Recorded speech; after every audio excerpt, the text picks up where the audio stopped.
অতি সোনকালে ঢকুৱাখানাত মই অলপ আগত মিডিয়াকো কৈছোঁ অতি সোনকালে যিটো আমাৰ হলবিলাক খোলাৰ ব্যৱস্থা কৰিছে নতুন হল হ'ব অতি সোনকালে ইয়াত চিনেমা হল হ'ব বুলি মই প্ৰতিশ্ৰুতি দিছোঁ ৰাস্তা পদূলি কিন্তু যথেষ্ট ভাল হ'ল দেই সেইটো কাৰণে কিন্তু ধন্যবাদ জনাব লাগিব আগৰ ৰাস্তা নাই এতিয়া একদম ফিনফিনীয়া ফু মাৰি ভাত খাব পৰা ৰাস্তা আজি হেল্ল' ঢকুৱাখানা এনে পঢ়া শুনাও এনেকৈ মুখস্থ হয় নাই গান মুখস্থ ভাল লাগিল ইমান সুন্দৰকৈ গীতটো সকলোৱে আঁকোৱালি লৈছে আৰু তাৰ ফুল ক্ৰেডিট গ'জ টু কোন জুবিন গাৰ্গ সুন্দৰ সংগীত কৰিছে এই ছবিখনত গীত কেইটি গীততে ভিন্ন ভিন্ন সোৱাদ বাৰু আমি ছবিৰ কথালৈ যাম পোনপ্ৰথমে ঢকুৱাখানা মহাবিদ্যালয়ৰ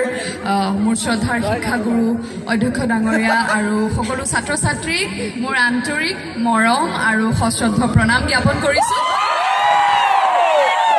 আজি গম পাইছে বিশেষ কাৰণত ইয়ালৈ আহিছোঁ আচ্ছা চিনেমা হল নাই ন ঢকুৱাখানাত অসম চৰকাৰ কালচাৰেল মিনিষ্টাৰ কোন নৱকুমাৰ দলে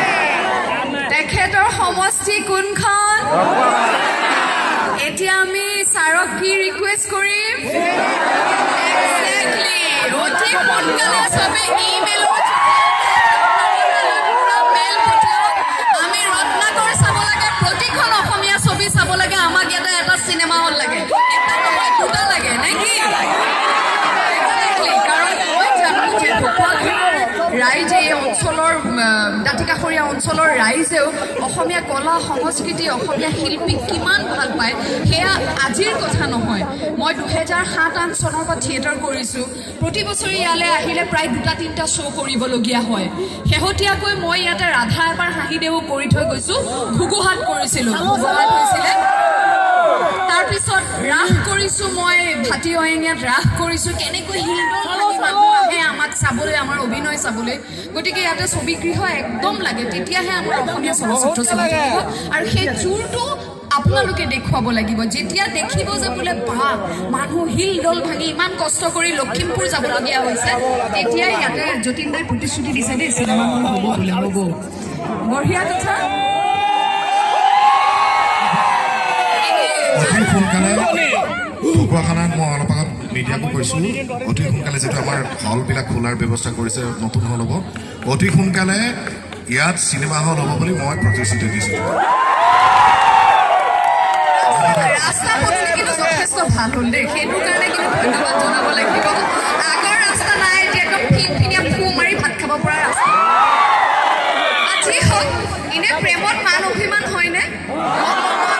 ছাৰ বাইদেউসকলক ক্ষমা বিচাৰিছোঁ এইবিলাক কথা পতাৰ কাৰণে ছাৰ বেয়া নাপাব কিন্তু কি কৰিব আৰু বয়সৰ মানে প্ৰেম নহয় জানো এনে প্ৰেমত মান অভিমান হয় নায়িক আৰু নায়কৰ লগত মান অভিমান অলপ হয় ছবিখনত মাতবোল নাই কিন্তু মাতিবলৈ মনো গৈছে এতিয়া কেনেকৈ মাতে নায়কে আনিলে মিঠাই ফেলু মাৰি খাবও নোৱাৰো ছোৱালীবিলাক অভিমানীতো লাহেকৈ কওঁ আৰু মিঠাইটো চাগে টেষ্টিয়ে হ'ব কোনোবাই খুৱাই দিলে খাই দিব পাৰিম মিঠাই খাবলৈ যাবা নাই 11 একদম মিঠা মিঠা লগা এখন ছবি মৰম আবেগ চকু পানী হাঁহি খং ৰাগ ঘিচুম ঘিচুম মাৰপিট ফুল পেকেজ কমাৰ্চিয়েল মুভিৰ ফুল পেকেজ 11 অক্টোবৰত ছবিগৃহলৈ আহিব ৰত্নাকৰ মই নকওঁ ৰত্নাকৰে অস্কাৰ পাব নেশ্যনেল এৱাৰ্ড পাব কিন্তু ৰত্নাকৰে অসমৰ ৰাইজৰ অন্তৰত কিন্তু অস্কাৰ পাবলৈ সক্ষম হ'ব ওচৰলৈ আহিছোঁ কাৰণ যুৱ শক্তিয়ে হৈছে এনে শক্তি যিয়ে পৰিৱৰ্তন আনিব পাৰে আমাক যিটো কাঞ্চনজংঘাত জুবিন দাক তোমালোকে মৰম দিছা এতিয়া অসমীয়া ছবিক সেই মৰম দিব লাগিব প্ৰত্যেকে তেতিয়াহে ছবি যাক কয় এটা জাতিৰ ভাষা আৰু সংস্কৃতিৰ স্থানিকী বুলি কয় নহয় তাত অসমীয়া ভাষা থাকে ধুনীয়া ধুনীয়া সংলাপ থাকে সংগীত থাকে সেয়া জীয়াই থাকিলে আমাৰ জাতিও জীয়াই থাকিব তোমালোকৰ উজ্জ্বল ভৱিষ্যত কামনা কৰিলোঁ মোবাইল ফোন আছে হাতে হাতে চবে গোটেই পৃথিৱীখন লৈ গতিকে কেৱল প্ৰেম নহয়, পঢ়া শুনাও কৰিব লাগিব ভালকে। প্ৰেম কৰি গুল্লাই গ'লে নহ'ব আৰু, গুল্লাই গ'লে নহ'ব। উজ্জ্বল ভৱিষ্যত কামনা কৰিলোঁ। মই এতিয়া মাইক্ৰফোনটো চয়নিকা আৰু মানসক দিছোঁ। এটা সুন্দৰ ৰক চং আছে আমাৰ।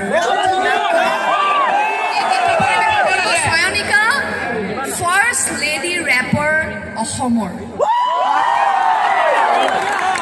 জোচুৱাই গাইছে গীতটো, কিন্তু জোচুৱা নাই। এই মানস বৰ মৰম লগা ল'ৰাটো। ছোৱালীবিলাকে মানসক গামোচা পিন্ধালে বৰ চিঞৰ বাখৰ কৰে। মনৰ কথা কৈ বোলো।